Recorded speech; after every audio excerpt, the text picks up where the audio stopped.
Hello, everyone.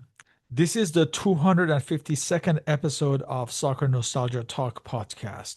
As always, this is Sean from Los Angeles and the Soccer Nostalgia blog. For this episode, I interview English author Mr. John Smith as we discuss his book, Escape, a love letter to a cult football classic. Mr. Smith is also the author of the following books: Booked, The Gospel According to Our Football Heroes; Second Yellow, The Further Adventures of Our Footballing Heroes; and Final Third, The Last Word on Our Footballing Heroes. Welcome, John. Hi, thank you for having me. Thank you. So, can you introduce yourself and your trajectory into football? Yes, so I'm John Smith. As you expertly introduced me, I'm most recently an author. My day job is in TV, but I'm an author as well, write predominantly about football. The most recent one of which is, well, I've got one too, Mhm. is Escape. As you said, a love letter to a cult football classic. In terms of a trajectory into football, it's just always been there, really. Always been there for me as like food and water. As long as I can remember, I've been into football and interested in football and sort of consumed it in every way possible, going to games as soon as I was old enough to be taken to games, any scraps that were on TV, playing it any which way, playing it in the back garden, playing it in the street, playing it in the park, playing it Subbuteo, the tabletop game. Yeah, lots of that. Any which way to consume anything and everything football has always been there for me, really. And that's stayed with me through as a fan and being sort of involved on the fringes of it in terms of working on coverage of it at times, writing these books, writing other articles, even down to coaching a boys football team for 10 years. So yeah, it's always been with me. So, what sparked your interest in writing a book about this football film that many of us grew up with? So I've always loved the film. In terms of writing a book about it, when I came out of the previous book, Final Third, it felt those three books were a good trilogy and kind of dealt with that. They're all on the theme of football autobiographies. And it felt like I was done with that and what could I do next? And there were a few ideas that I was kicking around, but the one that I kept coming back to was Escape to Victory. And when I looked around, I saw that there wasn't really a definitive book about the film. Certainly not in English, anyway. I believe there was a Spanish one written a few years ago. So I just wanted to approach the film, and I had my own take on it. And I've always found it interesting that it got made. It's a bit of an outlier. I mean, there aren't many football films to begin with, and there certainly aren't that many with huge stars like this in, or that combination of football stars and acting talent as well. So yeah, I've just always loved it. The opportunity came up. I pitched the idea to the publishers and they were happy to take it. So I started researching it. Do you remember when you first watched this film, and were you a football fan already by then? Yes, I was definitely already a football fan. And I do also vividly remember the first time I saw it. So, first time I saw it was on videotape, VHS. So, video shop had opened around in the parade of shops around the corner from where we lived. We'd not long got our own video cassette player. So it was a real treat. It was a real family treat that we would go around and scan the shelves for all the films that were, Raiders of the Lost Ark, Blade Runner. I remember watching the Rocky films quite early on and the Clint Eastwood ones, Every Which Way But Loose and Any Which Way You Can, all that sort of thing were sort of big family favourites early on. And it was a real thrill to go and pick a film. And then I can just remember one day seeing this film on the shelf, and you look at the cover, and Sylvester Stallone, I knew from Rocky. Michael Caine, I knew from a couple of films. Then I imagine sort of the Italian Job, and probably Not Get Caught on that point. The Eagle Has Landed, I definitely would have seen. Oh, So I yes. already, and Zulu, so I would already have liked Michael Caine. And then there in the middle of it is Pele, in between these two people that I know to be actors. Is Pele, who's, this would have been early 80s, so he's still the most famous footballer in the world. So that's instantly got my attention. So yeah, taking it home then and watching it would have been the first time I saw it. And 10 minutes in, there's a mention of West Ham, which is my club. Michael Caine's character having played for West Ham, and then Bobby Moore turns up in it, and then it just rolls on from there. So I was hooked on the film from 10 minutes in, and I guess I've been hooked on it ever since. The film lover in you shines through this book as you reference many anecdotes and historical cinema references. Did you write this book with the eye of a football fan or a cinema fan? Oh, thank you for saying that. That's very kind of you. I would say that I aimed it squarely in the middle. Obviously, I've written about football. Like I say, I've written not very much about film at all. So I was keen to kind of stretch myself and try and write something that was squarely in the middle. I've read a few books that are devoted entirely to one film, and I like the idea of that. There's a guy called Jonathan Melville who'd written books about Local Hero and about Highlander. And I'd read those and liked those. And I thought, oh, yeah, a book about one film is good. Obviously, this has got a strong football element, which I could bring over from the stuff that I'd already written about. But I really enjoyed writing about the cinema angle on it. And I would say that although Pitch Publishers, who kindly published the book, are overwhelmingly a sports publisher, I would say that when I was writing it, I was writing it squarely to hit that middle mark between the two. So hopefully, film fans and football fans will enjoy the book. What was your research process like for this book, and how many of the protagonists, especially the players, did you manage to interview? Well, I thought instantly that once the publisher did go for it, I thought, well, this is going to hinge on getting fresh interviews with people and to interview as many of the people as I possibly could. I tried Michael Caine. I got a polite answer. I didn't get anywhere with Sylvester Stallone, but I mean, they were all, I always considered those long shots. And I thought that given my football background, I always thought that the footballers were more integral to me because Stallone and Kane's involvement is much more well documented. So I was lucky through it was just sort of incrementally in terms of getting those interviews. It was sort of people that I met or thought might have a contact. Russell Osman was the first one I interviewed. He was integral. I was lucky enough to do a podcast a few years ago. I was part of a podcast and we had the former Ipswich and Ireland footballer on, Matt Holland. So I was in touch with Matt and I messaged him and said, are you involved with any kind of ex Ipswich players association or anything to get those guys? And Russell Osman was the first one who came up. I went up, had a lovely chat with Russell for a couple of hours. He was great. And I think that opened doors because then I was able to go to John Walk and Kevin O'Callaghan and Paul Cooper and Laurie Civil, all the Ipswich guys, and with kind of an endorsement from Russell. And, he knew that I was coming from a good place in wanting to write about it. Russell also got me Halvard Todderson, the Norwegian former Norway captain who's in the film. Interviewed Halvard. Halvard got me Søren Lindstedt, who's the Danish player who's in the film. Ozzy Ardiles, I managed to speak to as well. Mike Summerby, I spoke to. I had messages. I had some communication with Paul Van Himst as well. And then the other players are sadly no longer with us, Dana and Bobby Moore and Pele, obviously. So I managed to get and Coprins has gone as well. So I managed to get every living allied player, footballer interviewed. And then on top of that, I interviewed Clive Merrison, who's a great actor who plays the Forger in the film.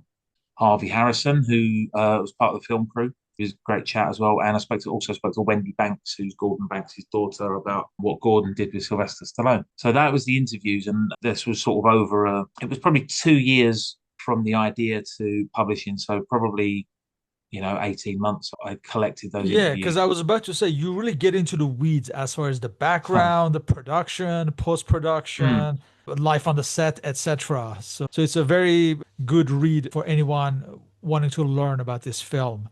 And Thank you. obviously, as I mentioned, those of us of a certain age, we all grew up with this film. We know all about it. But for anyone who may not have seen this film, would you like to introduce the general plot, the stars, and the concept of this prison escape film with the epic Great Escape as its archetype?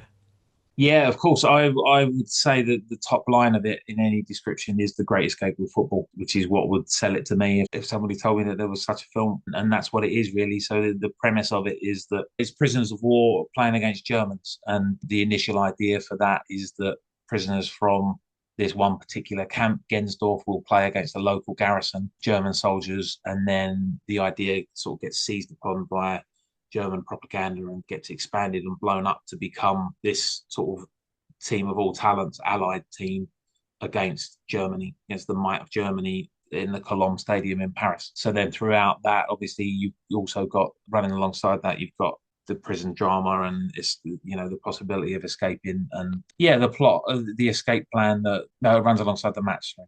And of course, the German officer is another acting legend, the Swedish Max von Sydow. And Yes. of course, this movie is directed by another legend, John Huston. Obviously, Sylvester Stallone, Michael Caine, and of course, Max von Sydow are the stars of this film.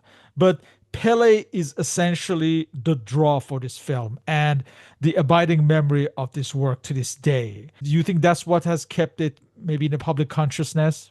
Yeah, definitely. I think that's what makes it special. And I also think that that was the catalyst for getting it made. Obviously, there's a broad window when you could have got a war film made with Michael Caine, Sylvester Stallone, and Max von Sydow in it. But I think it's all part of the reason that I came to it and that I find the film so fascinating is that I think there's a really small window of opportunity when this film would have been made. And that's because Pele had been playing in America for a few years at that point for Cosmos and recently retired. But, Pele alongside Muhammad Ali, the most famous sports person in the world around that time. I think Ali's the only person that would challenge that.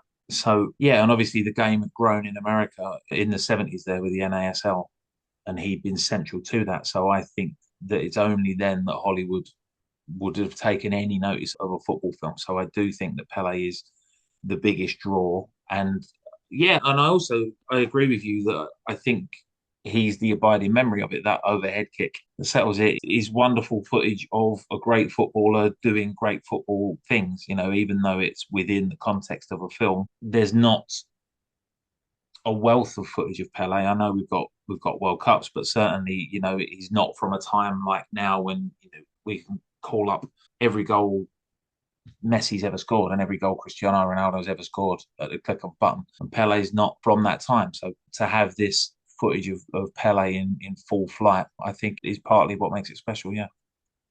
Like I said, it's a fascinating read. Just some of the names who were mentioned for this project, but eventually had to turn it down. You mentioned Gordon Banks's role in training Sylvester Stallone to, I guess, look more authentic. So all that's part of your writing. Very interesting read to see the background to all of this. Were there any unique challenges in mixing the entertainment world with the non-professional actors, the athletes, current or former at the time? Not to mention the fact that there would have been nuances that the American production members in front and behind the camera would be unfamiliar with the sport. Yeah, I think in terms of the sort of the clash of those worlds, I think it comes together as a lovely thing. And on set, everybody speaks really highly. And what came up several times is that the actors wanted to be footballers and the footballers wanted to be actors. So that's a recipe for getting on because Ozzy Ardiles said that they'd sit round and they'd want to hear tales of Hollywood, Michael Caine's leading ladies, and Michael Caine wants to know about that goal they scored away at Arsenal or whatever. There's a lovely sort of meeting of minds in the middle there. So that, in terms of the cast, that came together nicely, and that was, I think, both sides of that found that fresh. And certainly, it was a draw for coming to it. I mean, Max von Sydow, unsurprisingly, talks in an interview about having a lot of opportunities to appear in war films, as I'm sure you can imagine. As a European, blonde European with a Swedish, albeit Swedish accent, he wasn't short of offers to play German officers. But it's this film that he chooses. And in part, that's because he likes football and he loves football. And the Scandinavian players, Lindstedt and Todderson, talk about him coming down. And obviously, he's talking to everybody, but it's them he's making a beeline for. And all the actors have got their favourites because of who they support or who they've seen play. And all the players are just thrilled to be around this Hollywood scene. In terms of issues, I think there's a trend throughout this production of seeking advice from people who know better. So Freddie Fields is the main producer on the film. By the time it gets made, he's a real catalyst for getting it made, getting the money together and getting it made. And he's obviously sees the potential in the football and he knows it well enough to know what he wants, but he doesn't know the game very well. So then he goes to get a football director to work on the film, Robert Ryger, who was from ABC's Wide World of Sports. So he brings Robert Ryger in. Robert Ryger then preps everything that he preps and for filming the football sequences he wants this setup and that setup. But then even then, for all Robert Ryger's expertise, although it wasn't football, he was a great sporting director. when the players pull into one side and say, "Oh no, that's not going to work. That's not the best way to get this. The best way to get this is this: is you set the cameras up here, you give us an idea of what you want in terms of who's attacking, who needs to score, and then just watch us play." So a lot of the sections of the end game are that. So there's a trend there. Freddie Fields, in that regard, got somebody in who knew more, and then nobody's precious about their position on the film. Everybody seems it's very collaborative. Everybody seems happy to listen to somebody who might know better. And if you're talking about football and you've got Pele there and Bobby Moore there, then you're going to listen to them and you're going to bow to them. And they seem to have had plenty of input. When comparing the memories of the interviewees, were they more or less aligned? They were in terms of all having a nice time, and they were broadly speaking, but there were inevitably some bits that they disagreed on. There's a whole chapter in the book that I devote to Pele's overhead kick, and the accounts of it are so wildly different. There's one or two players who insist that he did it first time. Cross came in, up he went, bang, overhead kick first time. Then somebody else says, "Oh, well, he did do the overhead kick, but Laurie Civil, who was the Ipswich goalkeeper, who was playing the German goalkeeper Schmidt, so Pele did it, but he saved it, so he had to do it again." And it ranges from that to, "Oh, yeah, he probably did it, you know, 10 times. In the end, we had to start throwing the ball up. We wasn't crossing it in, we were throwing it up." And some people say it took all afternoon. I think Soren Lindsted said it took them an afternoon to do it. So on points like that, you get differing accounts. But I think you have to take that in account. It's a long time ago. And I can see why people would want to remember the one take. But the truth of it is, it's a nice sequence. You can see that it's more than one take in what gets used in the film because the people are in a slightly different position or the goalkeeper gets closer in one than another. But for all that, yeah, I think some people want to remember it as a first time goal in case that's preserving a bit of magic. But I don't feel we need to know that. And I'm inclined to believe the guys who say it took longer rather than shorter. And that you had the penalty as well, the Stallone penalty. There's some disagreements about how long that took. But I mean, broadly, they were the same. You could tell it was great to interview as many people as I did because you could sort of read between the lines and you could find consensus where there was some, or you could find it true. If I'd found one player and only lived with that account, then the book would be quite different on those points, certainly. Reading your book, it does appear that it was generally a positive experience for all concerned, almost like a paid vacation. Was this the general view? Definitely. That's how it comes across. I mean, the Ipswich guys literally were asked again. Freddie Fields had got a football expert, so to speak, in a guy called Peter Mason. He had a relationship with the Ipswich manager Bobby Robson. They were asked who wanted to come and be extras, and they just volunteered. They literally just put their hands up in a meeting after a training session, and off they went because they had no other plans for that summer. It was a little bit of extra money. Who doesn't want to go and play football with Pele, meet Michael Caine, meet Sylvester Stallone? And it lived up to it. Essentially, I mean, when they got there were different expectations on them. Some of them had lines that they weren't expected to have. They thought they were just going to be extras in the background. But yeah, essentially, they're playing football all day.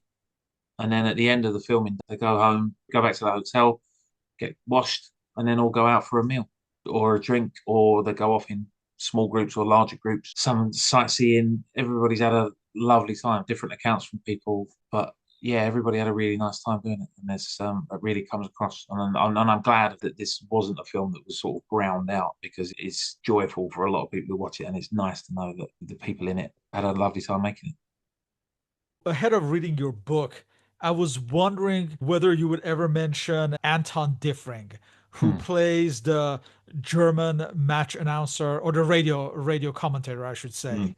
And any one of us who watched World War II films from the 60s and 70s would remember him by face, if not by name, who usually played Nazi officers in all these World War II films. Can you discuss his role? Yes, well, he's got a small but memorable role in the film. I would say, as you say, he's well used to playing German officers or German soldiers in lots of different things. Albert RN, Blue Max. Well, most famously for me is Where Eagles Dare. Yes, of He's course. Yeah. part of that. He's part of that brilliant and memorable scene around the table when Richard Burton's holding court. And let's not spoil that film. already spoiling this film. We won't spoil that one as well in case anybody hasn't seen it. But he's already part of that, so he's got this rich acting heritage. And when he turns up in Escape to Victory, as you say, he's the radio commentator. And I think he provides an important role because although it's a war film, there aren't really baddies in it until that point. You know, Max von Sydow is the main German, our main point of contact for all of this, and he's sort of the good German. Right. You talk about the good German, and he just loves his football, and he's very fair-minded and approachable, and all of that. So he's not the bad guy. And then, other than that, we glimpse more senior officers who set the match up. But there's no real baddies until we arrive at the film, and then those baddies are Baumann, the German captain, who's played by Werner Roth, obviously, and Anton Differin in the commentary box, because that's when you see the propaganda kicking into gear with his own crowd noises to pretend that the Germans are getting a rousing reception whenever anything good happens, and just putting the German version of this momentous game out to the world. So yeah, it's small but memorable. Although he was dubbed, and I don't know why his voice was dubbed for the film, and I'm not really sure why they did that because Anton Differin's got a perfectly good voice, but Yeah, and an interesting life story. yeah, Ironically, even though he played so many Nazi officers, he was actually Jewish and gay, and he had to yeah, flee Germany, I guess, in the 1930s. A memorable actor if you watch all those movies from that era. absolutely, yeah, Yeah. absolutely, and yeah, that interesting story, yeah. And we should mention that this film was filmed in Budapest, in Hungary, during the communist era. So, were there any unique issues related to that on and off the field? Well, it seems that because other like trade papers mentioned that other countries were being looked at, France, Ireland, other UK, and I think overwhelmingly the reason they ended up filming in Hungary is because it saved them a lot of money. Clive Merrison, interestingly, said that the cost of timber was incredibly cheap, and that was a big factor because they had to construct this camp. So everything they had to construct for the film was wood. But yeah, the money saved was the overwhelming reason for going there, and also the stadium as well. The stadium was picked because oddly at that point in 1980 it still didn't have floodlights. So it was this decent sized stadium that bore the closest resemblance to the Stade Colombe in Paris. The benefits of it for not just the production as a whole, but for the players were that their own money went a long way as well. So Ozzy Ardiles said that they were getting per diems, they were getting an allowance each day for sort of food and drink, and they couldn't spend it quick enough because it was communist. They couldn't have taken it home with them because you weren't allowed to take that extra money out of the country. But yeah, so their money went a long way. So they're sort of eating lavish meals most of the night, and their money went a bit further. There's a nice story of it being election day while they're filming their election day in Hungary. And obviously, election day in communist Hungary in 1980, there's not a lot of choice on the ballot, I don't imagine. But nevertheless, the government decided that to keep sort of sober, clear heads at the ballot, they would ban restaurants and bars from selling alcohol on that day.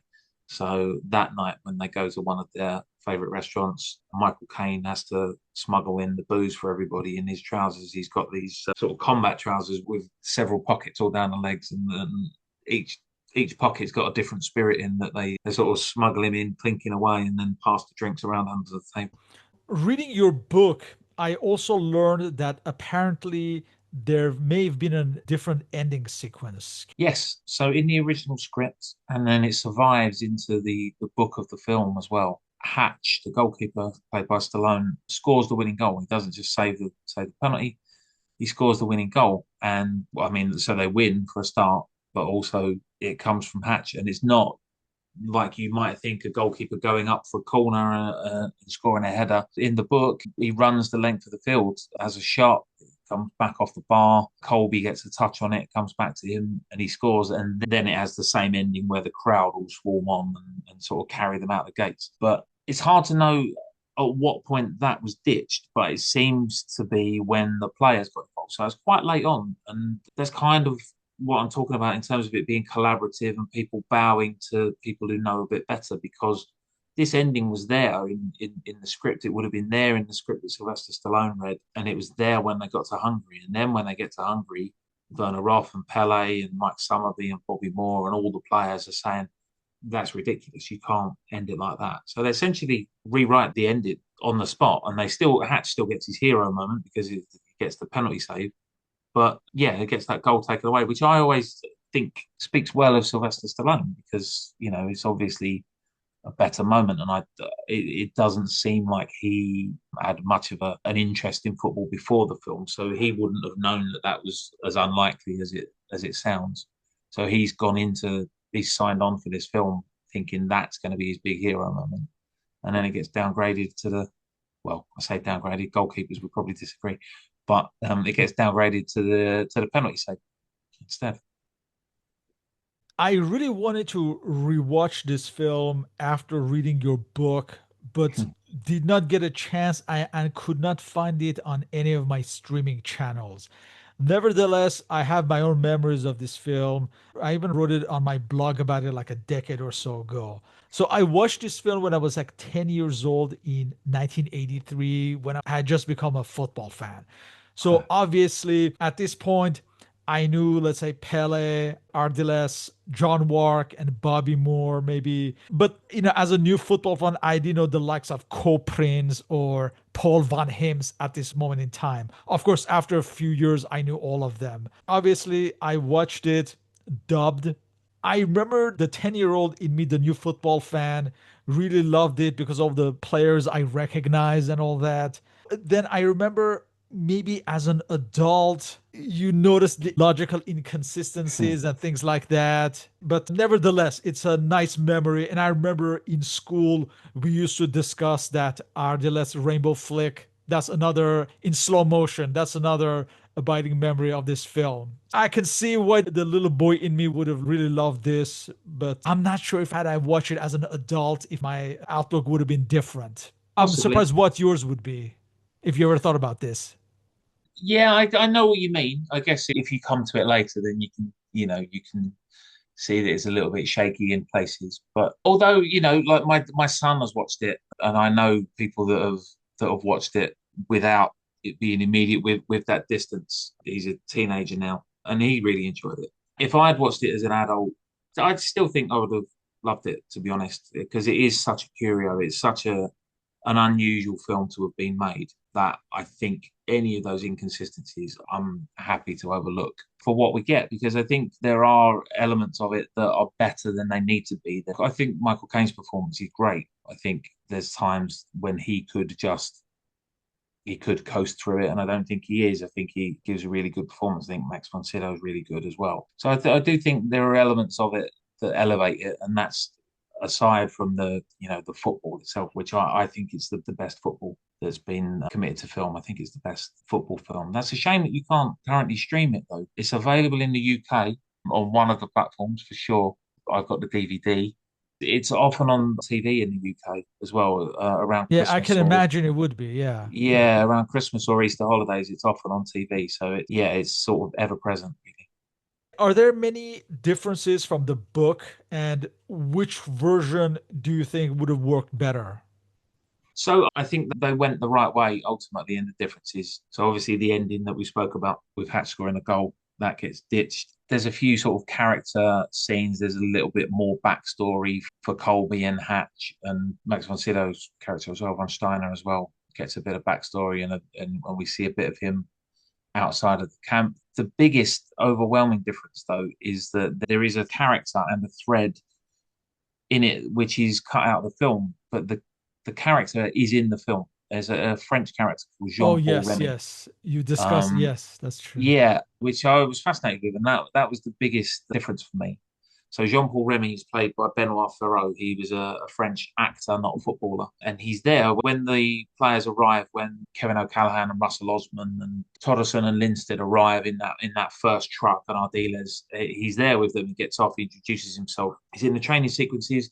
We've got dialogue when the Eastern European players have arrived and they're debating whether they should go ahead and play the game or not. He's there. He gets lines. It's him that says that they need to carry on. They need to play. Of He's course, there. He's yeah. part of it, and then he just disappears. He just disappears from the train. You see him get on the train to Paris, but he's never seen again. He never gets off the train. He's Yeah. never And heard I of the was about to ground. say you have your own theories as to what happened. Yeah, Essentially. yeah, yeah. Yeah. So in the book, his character tries to escape from the train, and he's killed doing so. Now, I asked the players that I interviewed what they remembered of him and if they remembered that being filmed. One or two of them, I'll be honest, didn't even remember him being there. Others did. They said, "Oh yeah, I remember Benoit. He was a nice guy. Wasn't much of a footballer, but a nice lad kind of thing." None of them remembered that scene being filmed. None of them remembered that train scene being filmed. But I did find a production still, and I put it in the book of Michael Caine, Sylvester Stallone, and Bobby Moore sort of pressed against the window of the train in horror, looking out the train window, which can only have been for that scene. So I can see why it was cut out because I think if that happens, if a teammate who's been a big part of the film is killed on the way to the game, then the game becomes about almost about nothing else. The game is going to be about revenge for their sort of fallen colleague. So I don't think it hurts it that it comes out that was removed, and it was probably around 20 viewings in before I realised that's what happened, that he just disappeared as well. Let's discuss the reception at the time. Were there differences between the critics and the public? So I think there's division on both sides of that. I think some critics were quite sniffy about it and talked the film down, and then others, the tone of the positive reviews are all along the lines of, switch your brain off and you'll enjoy it. It's fun, it's a romp, it's knockabout fun, that kind of thing. And I agree with that. I think there's a mood and an audience for every film, and this did find an audience to a certain extent. So there is division among the critics. There are some who are friendly towards it. Like I say, there's an element who are sniffy about it, and it's not what they want from John Huston. It's not what they want from Michael Caine. It's not what they want from Sylvester Right, Stallone. nitpicking errors and the cliches, look at a Yes, more exactly. serious manner, perhaps, than the Yeah, spirit of the exactly, film demanded. Yeah. exactly. I think if you sign on for it, like I say, if you're introduced to a film that's the Great Escape with football and that appeals to you, then I think you're going to love it. So it did find a bit of an audience. Interestingly, there is a divide in the audience as well. In that, in America, it is considered a flop. Obviously, it came out and was called Victory. Yeah, well, There, it was always going to be a tough sell in America. Yeah. yeah. I mean, Freddie Fields obviously thought that now was the time to sell it, but yeah, so in America, it's considered a flop. In Europe, it did really well. It's near the top of the box office charts, and that was something that they kind of baked into it with that cast of footballers. It was part of the vision was to get a Dutch footballer and a Belgian footballer and a Polish footballer and a Norwegian and a Dane, plus the British and Irish players, so that it had an inbuilt audience around Europe because people would be curious to go and see Paul Van Himpst in a film, or in Belgium, albeit fleetingly. And oddly, it did well in Japan as well. So I think it can be seen as a flop if you want to paint it that way. It can be seen as a success if you want to paint it that way. Even the two main stars of the film disagree on it in that Sylvester Stallone regards it as a flop and Michael Caine regards it as a success. And Sylvester Stallone doesn't look back on it so fondly. Michael Caine does look back on it fondly. Michael Caine regards it as coming out of a slump of two or three bad films he'd made before it, like The Swarm and Beyond the Poseidon Adventure, and sees it as part of a run of hits with that and Death Trap and can't remember the third one he says, but he regards it as part of a winning run that he went on. So I think you can certainly paint it how you want. I think critics were divided. I think audiences were divided. Even the stars were divided. Is the appeal of the film mainly about seeing some familiar football players and or the fact that it's an escapist fantasy of sorts? I mean, as prison war films go, it is lighter in tone. Definitely, yeah, definitely. I mean, there are. I mean, I know The Great Escape has its lighter moments, but it's also quite dark and with a dark ending to it as well. So it is lighter in tone. I think you can't escape. Okay, you can't escape the fact that the football is going to be the big draw is and was and always will be. If you showed this film to somebody who had no idea who any of the footballers were, they're not going to enjoy it as much as somebody who's sort of steeped in football and enjoys it and has got those perhaps got those boyhood memories. And as you say, that sort of there's layers to it. As you were saying, you knew who three or four of the players were when you first saw it as a boy, and then you come to know who all the others are, and you learn things like Halvar Torresson was part of the Halvar Torresson, who is just a guy in Escape to Victory, and then you find out that he was the Norwegian captain when they beat England in this Oh yeah. Played famous at PSV victory. Eindhoven for years. Yeah, Yeah, sure. exactly, yeah. Yeah. But I wouldn't have known that when I watched it when I was Yeah. 7 or 8, and then you come to know it later. So I think the football element is always there, and I think it's football fans who look back on it more fondly than I don't think there's many sort of pure film aficionados for whom this would be one of their favorite films. But then that's why I refer to it as a cult classic. What were the most surprising and unexpected things you learned in researching for your book? There were just lots of nice snippets. Really, I think the big revelation was the French character was Jean Paul Remy. That was the big thing for me that he just disappeared.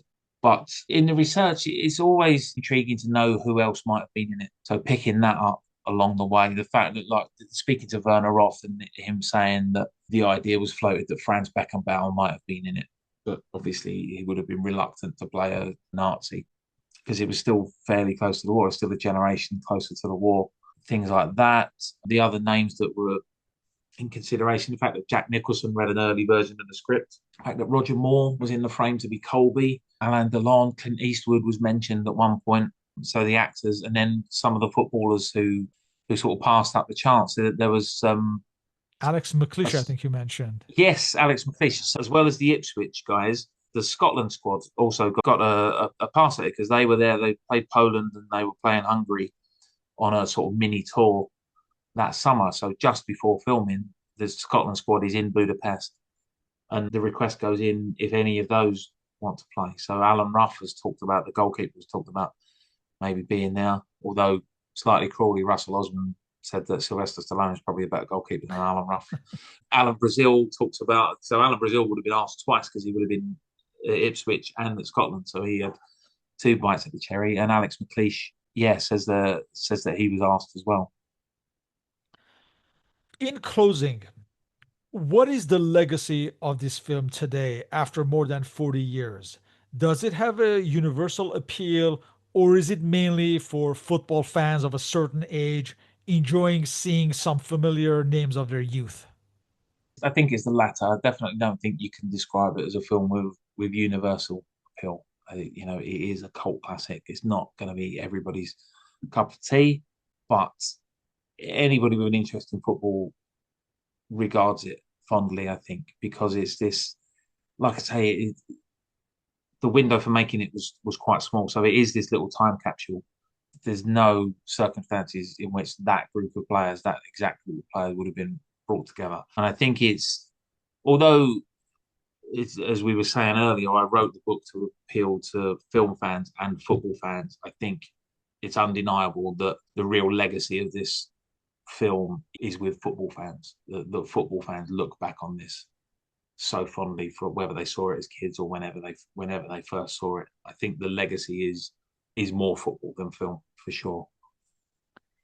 With that, I would like to thank you for your participation in this interview. And all our respective contact information and the links to your books are listed on the blog and podcast uploads. So, John, thank you once again and hope to continue these discussions on football history. Yeah, thank you so much for having me. I really enjoyed it. Thank you. Thank you.